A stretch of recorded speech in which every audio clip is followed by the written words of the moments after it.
ऊ चाहिँ एउटा असल अनि बलियो क्रिस्चियन इसाई बन्छ। Build your house on the rock. तपाईको घर चाहिँ पत्थरमा तपाईले चट्टानमा निर्माण गर्नुस्।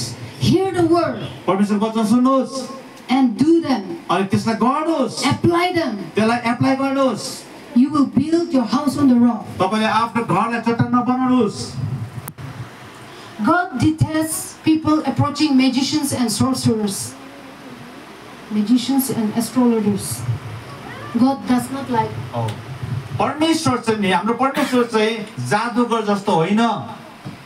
In the book of Isaiah 8:19, यशाया 8:19 ले भन्छ, it says, यसरी भन्छ, when someone tells you to consult mediums and spirits, यदि कसैले तपाईहरुलाई तिमीहरुलाई भन्छ भनेदेखिलाई who whisper and mutter, जसले चाहिँ कानी खुसी गर्छ र Isaiah 8:19. 8:19. यशाया 8:19 यसले लेखेको छ, जब मानिसहरूले तिमीहरुलाई भूत प्रेत खेलाउने र तन्त्र मन्त्र गर्ने धामी झाँक्रीसँग सल्लाह ल्याऊ भनी भन्लान्, तब के मानिसहरूले आफ्ना परमेश्वर कहाँ गएर सोध्नु पर्दैन र जीवितहरुका विषयमा मरेकाहरुलाई किन सोध्ने? Many people, when they face difficult situations, अनि धेरै मानिसहरूले जब उनीहरुको जीवनमा नि समस्या आउँछ नि, they consult magicians, spiritists. त्यति बेला चाहिँ उनीहरुले चाहिँ जादुगरसँग भूत प्रेत खेलाउनेसँग चाहिँ गएर उनीहरुले सल्लाह माग्छ And astrologers. अनि त्यो दर्शकसँग चाहिँ उनीहरुले दार्शिकसँग उनीहरुले सल्लाह माग्ने गर्छ To know about your future. तपाईको भविष्यमा के हुन्छ होला भनेर। But God does not like that. तर परमेश्वरले त्यस्तो मन पराउनुहुन्न। परमेश्वर त्यस्तो होइन। We Christians हामी क्रिस्चियनहरु चाहिँ have to trust the Lord. हामी चाहिँ परमेश्वरमा भरोसा राख्नुपर्छ। He gives direction to his children. परमेश्वरले चाहिँ आफ्नो नानीहरुलाई चाहिँ निर्देशन दिन्छ। I witnessed a woman sharing her testimony. मैले एउटा स्त्रीको विषयमा जसले आफ्नो गवाही बाँडेको म तपाईलाई भन्न चाहन्छु। In a prayer center. एउटा प्रार्थनाको सेन्टरमा In the prayer center she confessed that. अनि त्यो प्रार्थनाको त्यो सेन्टरमा उ आएर त्यति बेला उले आफ्नो गवाही बाँड्यो। Because she consulted a fortune teller. अनि उले त्यति बेला चाहिँ गएर चाहिँ एउटा झाँक्रीमा गएर उले आफ्नो कुरालाई राख्यो। With pictures of her family members. उले सबै आफ्नो परिवारको सबै उसको दशाहरु जम्मै उले बताइदियो ठाउँमा गएर। To let that fortune teller pray for their family. अनि त्यो व्यक्तिले चाहिँ ताकि त्यो घरको समस्यामा चाहिँ प्रार्थना गर्दछ भनेर चाहिँ बताइयो। She faced a lot of consequences later. तर त्यति बेला उले जब उले त्यसो हराए नि त्यसको बादमा उसको परिवारमा धेरै त्यनीर गडबडी त्यहाँ देखा पर्यो। Her husband cheated her and went with another woman. उसको बुढाले चाहिँ उसको बुढीलाई छक्काइकन अर्को बुढीसँग भाग्यो। One of her son committed suicide. अनि One of her son committed suicide. त्यो व्यक्ति घरको बाउले अर्को बुढी लिएर भाग्यो गयो तर उसको छोराले फेरि त्यसलाई सुसाइड गरेर मर्यो। And one son got mentally retarded. अर्को छोरा दिमाग बिग्रियो बाउला भयो। While she was crying and praying and fasting. जब त्यो छोरी त्यति बेला प्रार्थना गरेर उपवासमा उले रोइरहेको थियो to help her family. हाम्रो परिवारलाई बचाउनुस् भनेर। The Holy Spirit convicted her. त्यति बेला पवित्र आत्माले उसको मनमा बोल्न सुरु गर्नुभयो। And reminded her त्यति बेला उलाई सम्झना गरायो। that she went to a fortune teller. त्यति बेला उ चाहिँ एउटा भूत प्रेत मान्नेकोमा उले तन्त्र मन्त्र खेल्नको गएर उ चाहिँ त्यति बेला सल्लाह माग्न गएको थियो। To pray for her family. उसको परिवारको लागि केही कुरा गरोस् भनेर। Instead of Jesus. यीशुकोमा जानु छोडेर चाहिँ अर्कै व्यक्तिमा पुग्यो। Who delivers? जसले चाहिँ छुटकारा दिन्छ। Who saves? जसले चाहिँ बचाउँछ। Who helps? जसले हामीलाई सहायता गर्छ। His children. उहाँको नानीहरुलाई। Believe in the living Lord Jesus alone. हामी यीशुलाई मात्रै तपाईं र म विश्वास गरौँ। Pray to him. उहाँमा हामी प्रार्थना गरौँ। Submit all your problems to तपाईको सबै समस्याहरु उहाँमा तपाईले अर्पण गर्नुहोस्। The Bible says, बाइबलले भन्छ, taste and see that the Lord is good. चाखेर हेर कि परमेश्वर चाहिँ कति भलो हुनुहुन्छ। We should honor our living Lord Jesus. हामी परमेश्वरलाई हामीहरू आदर गर्नुपर्छ। And I want to share a story. म तपाईलाई एउटा सानो कथा भन्न चाहन्छु। A man and son was looking at the aeroplane, the flying aeroplane. अनि एउटा बाउ छोराले चाहिँ उडिरहेको हावाजहाजलाई हेरिरहेको थियो एक दिन The son said to the father, अनि छोराले चाहिँ बाउलाई भन्छ "Look, daddy, that aeroplane is very small." हेर्नुहोस् पापा यो एरोप्लेन त यो हावाजहाज हेर्दा सानो रहेछ हौ त But when they reached the airport, जब उनीहरू त्यो एयरपोर्टमा पुग्यो नि when they came close to that airplane, जब त्यो हावाजहाजको नजिकमा आयो नि it was really big. यो चाहिँ एकदमै ठुलो थियो The same thing happens to our Christians. अनि हाम्रो जीवनमा पनि ईसाई जीवनमा पनि यस्तै कुरा हुन्छ If you are close to the Lord, ए तपाईँ चाहिँ यीशुको नजिकमा जानुहुन्छ नि we honor Him, तपाईँ उहाँलाई आदर गर्नुहुन्छ नि we regard Him highly. तपाईँ परमेश्वर तपाईँले माथि राख्नुहुन्छ नि But if you are backslided, ए तपाईँ चाहिँ ब्याक साइड हुनुहुन्छ if you go away from A Christ, तपाईँ यीशुदेखि टाढो भाग्नुहुन्छ you will disregard Him. ए तपाईँले चाहिँ परमेश्वरलाई यीशुलाई अनादर गर्नुहुन्छ भने नि You will not honor Him. ए तपाईँले उहाँलाई अनर गर्नु भएन भनेदेखिलाई You will not feel like praying. तपाईँलाई प्रार्थना गर्ने तपाईँलाई अगुवाई हुँदैन You will not feel like attending church. तपाईँलाई यस चर्च आउने तपाईँलाई मनै हुँदैन You will think that God is not important in your life. तपाईँले सोच्नुहुन्छ तपाईँको जीवनमा चाहिँ यीशु ख्रीष्ट परमेश्वर चाहिँ महत्त्वपूर्ण छैन But when problems comes, तर जब समस्या देखा पर्छ the only Lord who can save us यीशुले मात्रै तपाईँ मलाई त्यो समस्याबाट is Jesus बचाउनुहुन्छ Christ. त्यो चाहिँ यीशु हुनुहुन्छ When we die, जब हामी मृत्यु हुन्छौँ the only way एउटा मात्रै बाटो to heaven स्वर्गमा पुग्ने is Jesus. यीशु हुनुहुन्छ He is the way, उहाँ चाहिँ बाटो He is the truth, उहाँ चाहिँ सत्य He is the life. अन्त उहाँ चाहिँ जीवन हुनुहुन्छ We are worshiping the living Lord Jesus. हामी चाहिँ जिउँदो परमेश्वरलाई हामी आराधना गरेको Do छौँ not take it for granted.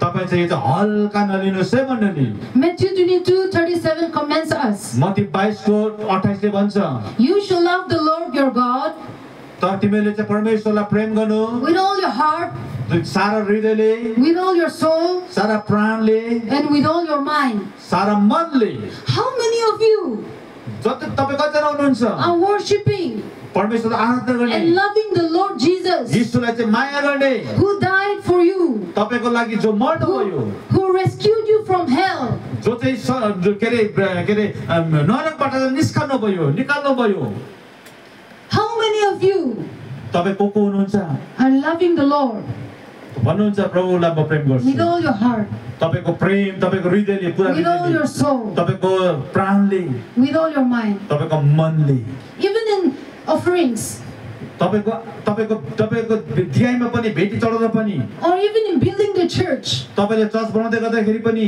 how many are pouring out your offerings, तपाईले कतिजनाले आफ्नो भेटी लाउँदै हुनुहुन्छ thinking in your heart तपाईले सोच्दै लाउनुहुन्छ that we are building कि हामीले चाहिँ बनाउँदैछौँ नयाँ ठाउँ the house of the Lord? परमेश्वरको घर बनाउँदैछौँ भनेर तपाईँ If you are thinking that you are offering it to pastor, ए तपाईले सोच्नुहुन्छ अनि यो चाहिँ भेटी त पास्टरले लान्छ your faith will grow cold. तपाईको विश्वास चाहिँ बढ्न You will छोड्छ not receive the blessing. तपाईले कहिले पनि आश पाउनुहुन्न But if you cheerfully give, तर जब तपाईलाई उदार चित्तले then you are दिनुहुन्छ doing for the Lord. हामीले चाहिँ परमेश्वरको लागि गर्दैछौँ Your faith will ignite. तपाईको विश्वास बढ्दै जान्छ You will reap the blessings तपाईले आश पाउन सुरु गर्नुहुन्छ through your faith. तपाईको विश्वासद्वारा The Bible tells us to do it cheerfully. बाइबलले भन्छ कि दिँदाखेरि चाहिँ उदार चित्तले देऊ 1 Timothy 6:17-19. पहिलो तिमोथी 6 को 17 देखि 19 ले भन्छ Command those who are rich in this present age. 1 Timothy 6 verse 17-19. पहिलो तिमोथी 6 को 17 देखिको हामीहरू 19 सम्म हेर्नेछौँ Command those who are rich in this present age not to be haughty, यस संसारका धनीहरूलाई घमण्डी नहुने आज्ञा देऊ nor to trust in uncertain riches, but in the living God, र अनिश्चित सम्पत्तिमा होइन तर हामीलाई हरेक थोक who gives us richly all things to enjoy. हरेक थोक प्रशस्तसँग उपभोग गर्न दिनुहुन्छ परमेश्वरमाथि आशा राख्नु This verse tells us यो भर्स हामीलाई भन्छ not to depend on our riches, हाम्रो धन सम्पत्तिमा चाहिँ भरोसा गर्नु होइन but to depend on the Lord. तर परमेश्वरमा भरोसा गर्नुपर्छ One day you may be a rich person, तपाईँ एक दिन धनवान व्यक्ति बन्नु सक्ला the other day you may be a beggar. तपाईँ कोही हुन सक्छ फेरि त्यही व्यक्ति तपाईँ फेरि पनि माग्ने पनि हुन सक्ला You may lose all your wealth. तपाईले सबै सम्पत्ति हराउन सक्नुहुन्छ But when you trust in the तर Lord, जब तपाईँ परमेश्वरमा भरोसा गर्नुहुन्छ Jesus says, यसले भन्नुहुन्छ The righteous will never go hungry. तर धार्मिक जन चाहिँ कहिले पनि भोकाउने छैन Even the lions, they starve. अनि त्यहाँ भनेको छ कि सिंह पनि भोकाउँछ But those who fear in the Lord, तर जो परमेश्वरमा डर मान्छ they will never lack any good thing. उलाई चाहिँ कुनै कुराको पनि उनीहरूलाई खाँचो पर्ने छैन Amen. Amen Poor people depend on rich people. अनि गरिब मान्छे एउटा धर्मवान मानिससँग एउटा भरोसा गर्छ Sick people depend on the doctors. एउटा बिमारी मान्छे चाहिँ डाक्टरसँग एउटा भरोसा गर्छ But I want to tell you, तर म तपाईलाई भन्न चाहन्छु when COVID came, जब कोभिडको समय आयो the doctors could not help us. डाक्टरले हामीलाई सहायता गर्यो होला र The scientists could not help us. साइन्टिस्टले हामी हेल्प गर्यो The only people who were happy and in sound mind, the only people who were in peace, जो मानिसहरू चाहिँ भित्र शान्तिमा थियो नि were the true Christians उनीहरू चाहिँ सत्य अथवा साँचो ईसाहरू who थिए were fasting, जो चाहिँ प्रार्थना गरेर उपास बसे who were talking to the Lord Jesus. जो चाहिँ परमेश्वरसँग बात मारिरहन्थे Our team is a living witness. अनि हाम्रो टिम नै एउटा जिउँदो गवाई छौं त्यति बेला During the COVID season, कोभिडको समयमा when all the churches were closed down, सबै चर्चहरू मण्डली बन्द भयो when there was so much protocol around, त्यति बेला थुप्रो त्यहाँनिर आज प्रोटोकल आए त्यहाँनिर यो गर्नु त्यो नगर्नु भनेर when mingling together, fellowshipping like this were not allowed by the government, त्यति बेला यसरी भेटेर संगति गर्ने त्यहाँनिर अनुमति दिएन सरकारले we fasted त्यति बेला हामीहरू उपास बस्यो together, हामीहरू मिलेर hiding in the church. हामीहरू के अरे चर्चमा And the Holy Spirit fire त्यति burned. बेला पवित्र आत्माको आगो देखा पर्यो We had received so much revelation. त्यति बेला धेरै परमेश्वरले हामीलाई प्रकाश दिनुभयो We received new gifts. त्यति बेला नयाँ वरदान प्रभुले दिनुभयो We visited spiritual realms. हामी त्यति बेला हाम्रो आत्मिक कुरालाई हामीले देख्न सुरु गर्यौं We experienced the goodness of God. त्यति बेला परमेश्वरको आज महिमित कुरो हामीले We अनुभव गर्न even सुरु took गर्यौं 2 mini crusades during the COVID season. त्यति बेला हामीले चाहिँ दुईटा ठुल्ठुलो बडा क्रुसेडलाई हामीले आयोजना गर्यौं And the true believers who were in the spirit त्यति बेला जो चाहिँ एउटा आत्मामा सत्य विषय थियो उनीहरू चाहिँ भेला भयो gathered together उनीहरू भेला भयो and experienced the goodness of God. अनि त्यति बेला परमेश्वरको भलाइको कुरा त्यति हामीले अनुभव गर्न We सुरु feasted गर्यौं heavily. We feasted, we eat त्यति बेला हामीले धेरै मजाले प्रभु बोस हामीले गर्यौं with chicken. हामीहरू चिकनसँग We कुखुराको मासु enjoyed खायौं not only in the spirit, हामी आत्मामा मात्रै हामीले मजा गर्यौं but we enjoyed in the flesh. तर हामीले फिजिकली पनि हामीले शरीरमा पनि हामीले मजा गर्यौं People were gripped with fear, depression, त्यति anxiety. बेला मानिसहरू चाहिँ डर र भयभीत भएका थिए But those who trusted in the Lord, जसले परमेश्वरमा भरोसा गरेका थिए we experienced His amazing love. त्यति बेला चाहिँ परमेश्वरको महान प्रेमलाई हामीले अनुभव गरेका थियौं We experienced supernatural blessings. त्यति बेला अलौकिक आशिष हामीले अनुभव गरेका थियौं We worship such a living God त्यति बेला हामीले परमेश्वर जिउँदो परमेश्वर आराधना गरेका थियौं who is above your situations, जो चाहिँ तपाईको समस्या भन्दा माथि हुनुहुन्छ who is above your problems, जो चाहिँ तपाईको समस्या र स्थिति भन्दा माथि हुनुहुन्छ who is above your sicknesses. जो तपाईको बिमारी भन्दा माथि हुनुहुन्छ Stand on the firm foundation of Christ. अब यीशु ख्रीष्टमा जग बसेर तपाई खडा Not हुनुहोस् half-hearted Christian, तपाई आधा कल्चर तपाई Christian नबन्नुहोस् but with full heart. तर सम्पूर्ण जीवन लिएर Follow Him. परमेश्वरमा पछ्याउनुहोस् Some may find blessings now and then. तर कोही यतिले तपाईले त्यो आयस्ता अनुभव गर्दै हुनुहुन्छ Some may take time. कतिले समय लाग्ला But when you trust the Lord and do not give up, तर जब तपाईले परमेश्वरमा भरोसा गर्नुहुन्छ कि म अब परमेश्वर तपाईलाई म छोड्दिन भन्नुहुन्छ नि slowly and slowly his life changed. अनि बिस्तारै बिस्तारै त्यो मानिसको जीवन परिवर्तन हुँदै जान्छ Trust in Him alone, परमेश्वरमा मात्रै भरोसा गर्नुहोस् not on riches, तपाईको धन र सम्पत्ति होइन not on your mindset, तपाईको मन मस्तिष्कमा होइन not on the wisdom of man, तपाईको मानिसको बुद्धिमा होइन but in Jesus alone. तर यीशुमा मात्रै He is the King of Kings. किनभने यीशु मात्रै राजाको राजा हुनुहुन्छ He is the Lord of Lords. उहाँ मात्रै प्रभुका प्रभु हुनुहुन्छ He is our Creator. उहाँ हाम्रो सृष्टिकर्ता हुनुहुन्छ